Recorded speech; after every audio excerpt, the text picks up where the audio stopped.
Hello everyone. Today I want to talk about the act of complacency and staying in your comfort zone, and also how it affects us in our lives both consciously and subconsciously. Specifically how it affects the way that we view life and also the way that we view others when they choose not to be complacent. When they choose not to be a slave to their comfort zone and their fears. Personally, I admire these people who have conquered that level of self-mastery, to be honest, because the act of being content in our comfort zone is so addictive. And it's also so common that when we see others living their truth, taking calculated risks, and enjoying their freedom, we may look at them a little different because to us that's not normal and it's not something that we see everyone doing. A lot of the time as humans, we like to play it safe. We like to know what's on the other side of the decision we make.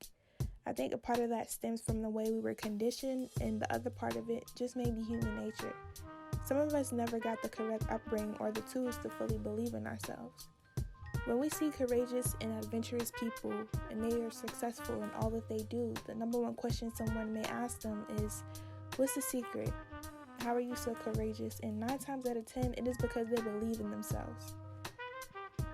And I feel like that's an important piece because when we don't take a risk or we don't move out of our comfort zone, 90% of the time it's because we don't believe in ourselves.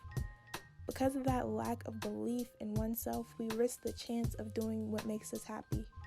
It's crazy because it can be something so small as changing your hair color, cutting your hair, even switching up your wardrobe, or maybe something much bigger and more life-changing. But in all actuality, we never really know what the outcome will be, but at least we'll be able to say, we tried, we did it. And if it doesn't work out as planned, that can be fixed later. But at least let's start.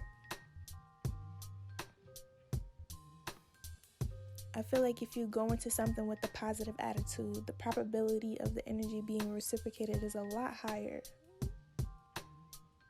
Living within the lines of the societal norm is like living in a box to me. That probably sounds super cliche, but it's the truth.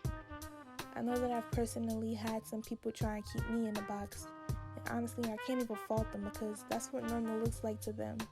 That's what comfort looks like to them. I can't see what they see, and they definitely can't see what I see, because normal looks a little bit different to me. This part that also plays a significant role in being too comfortable in your comfort zone is that we're always worried about what other people are going to say, when other people aren't the ones who are living our lives.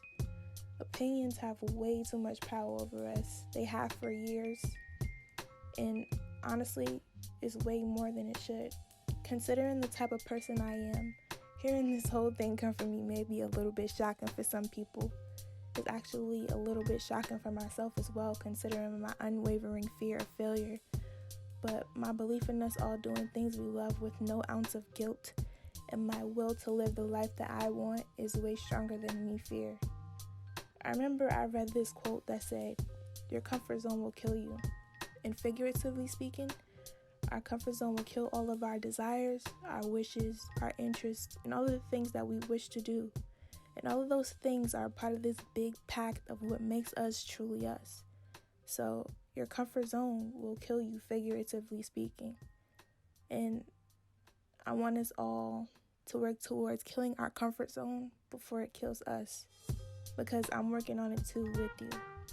And it may be easier said than done, but at least we'll be able to say, we tried, we did it. We didn't have a choice coming into this world. So while we're here, why not make the choices that make us happy?